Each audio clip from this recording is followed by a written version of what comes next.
Good morning everyone, চলে এসেছি নতুন একটা ব্লগ নিয়ে। তো দেখতেই পাচ্ছ যে চকলেট খাওয়ার জন্য বায়না ধরেছে, আমি ওকে দিয়েছি জাস্ট একটুখানি। তো আজকে চলে যাব একটা অন্নপ্রাশন বাড়িতে, যার জন্য সকাল সকালই আমরা একটু তাড়াহুড়োয় আছি। তো সকাল থেকেই উঠেই ব্লগটা স্টার্ট করেছি।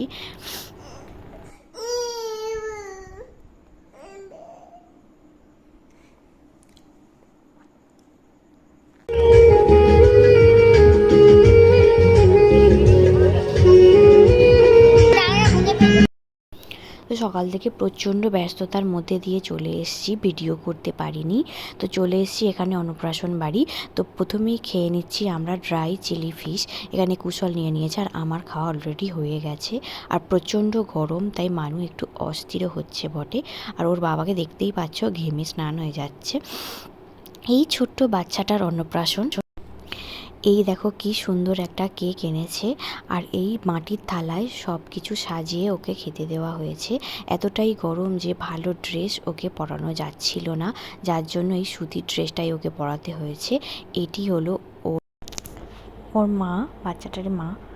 মানুকে এখানে রেখে দিয়েছি, মানে একটু বললাম যে তুই একটু খেলাধুলা কর এইখানটাতে, কিন্তু ও প্রায় মানে ভয়ই পেয়ে গিয়েছিল, কারণ এত লোকজন, এত আলো, কাউকেই ও চেনে না, এমনি ও অচেনা কারোর কাছে যেতে চায় না।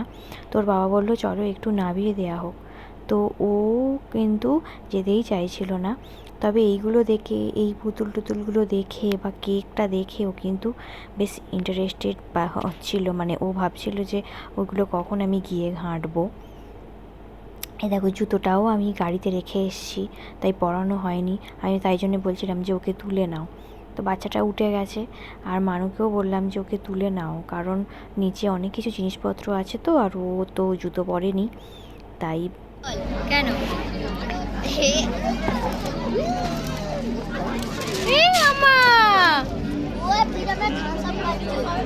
না ও খাবে কেন? ওই ঠান্ডাটা হাত দিতে দাও না, ও খাবে না।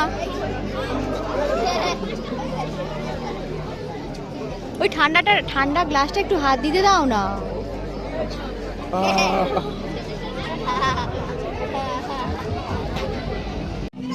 জল দিয়েছো? তো কী কী মেনু হয়েছিল তোমাদের ফার্স্টে দেখিয়ে দিয়েছি, কিন্তু তারপরেও একবার বলে দিই। মাছের মাথা দিয়ে ডাল হয়েছিল, তাতে লেবু চেপে খেতেই হবে অবভিয়াসলি, তবেই টেস্ট পাওয়া যায়। আর এই রান্নার ভিডিওগুলো পরে দেখলে এডিটের সময় কিন্তু যেন মনে হয় যে আরেকবার খাই, তাই না? তোমাদের নিশ্চয়ই সবারই হয় দেখতে দেখতে। তারপরে হয়েছিল পাবদা মাছ। তো পাবদা মাছের ঝালটা কিন্তু খুব ভালোই হয়েছিল। তারপরে হয়েছিল দই কাতলা। দই কাতলাটাও ছোট একটা পিস নিয়েছিলাম, যাতে পরবর্তী খাবারগুলো খেতে পারি ভালো করে, কারণ স্টলে খেয়ে অলরেডি পেট ভর্তি হয়ে গিয়েছিল। দই কাতলাটাও ভীষণ খেতে টেস্টি হয়েছিল।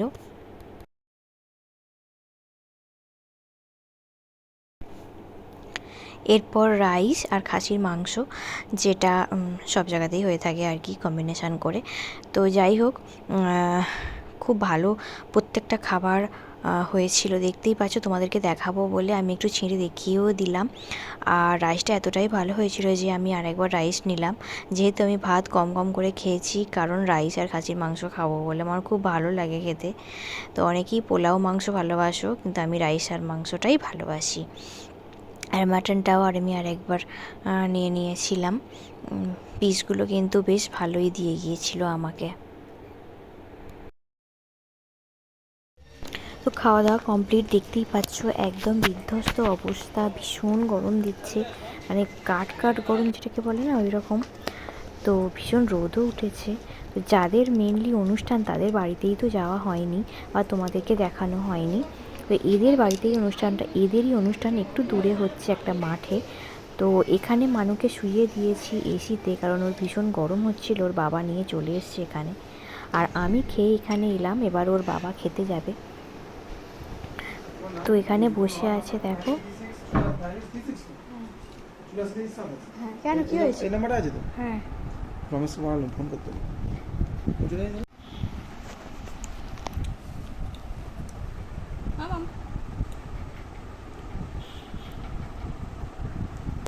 কি গরম, মানে খাওয়া দাওয়া অতিষ্ঠ হয়ে খাওয়া দাওয়া হলো, এসে একটুখানি এই এদের বাড়িতে বসে আছি, একটু এসি আছে বলে। আবার হাই উঠে গেল নাকি? তো এবার ও খেয়ে আসুক, এলে আর চলে যাবো।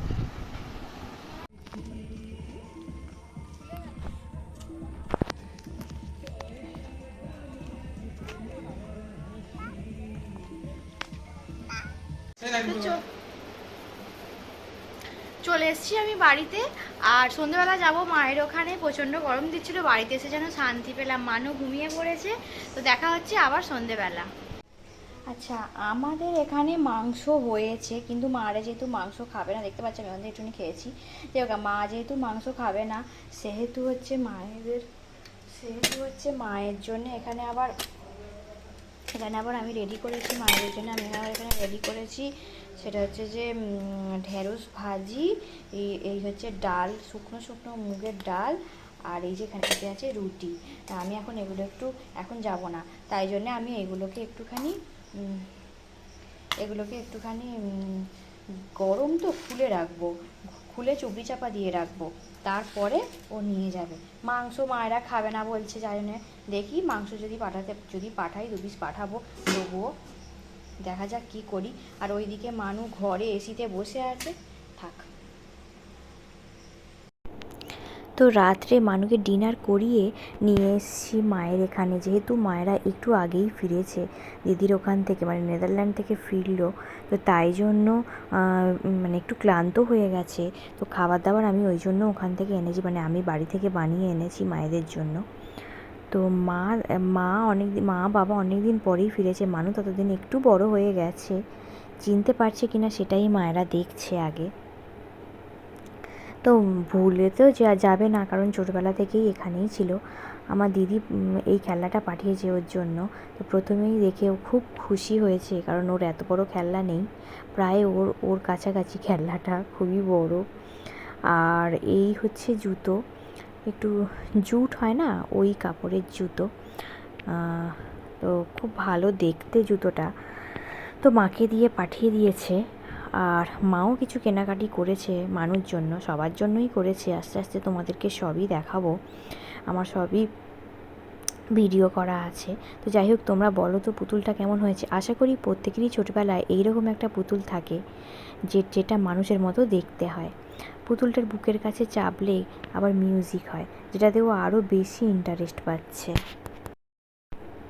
আরও কিছু জিনিস যেগুলো আমার দিদি পাঠিয়েছে মানুষ জন্য, সেগুলো মা ওই ঘরে আনতে গেছে, এক এক করে দেখাচ্ছে আমাদেরকে। এতটাই জিনিস যে তোমাদেরকে একটা ভিডিওতে দেখানো যাবে না। তো এই পুতুলটা এত ভালো, এত সুন্দর, যেটা আমার ক্যামেরায় ঠিকঠাক বোঝা যাচ্ছে না। আর এই ওর জন্য হেয়ার ব্রাশটা, আর এই ওয়াটার বটল, আর এর ভেতরে একটা সানগ্লাস, এই কটাই জিনিস আমি তোমাদেরকে এখন দেখাচ্ছি। যদিও ভিডিওটা ভীষণ লেন্দি হয়ে গেছে, তো দেখা হচ্ছে আবার পরবর্তী ভিডিওতে, তোমাদেরকে দেখাবো কী কী পাঠিয়েছে।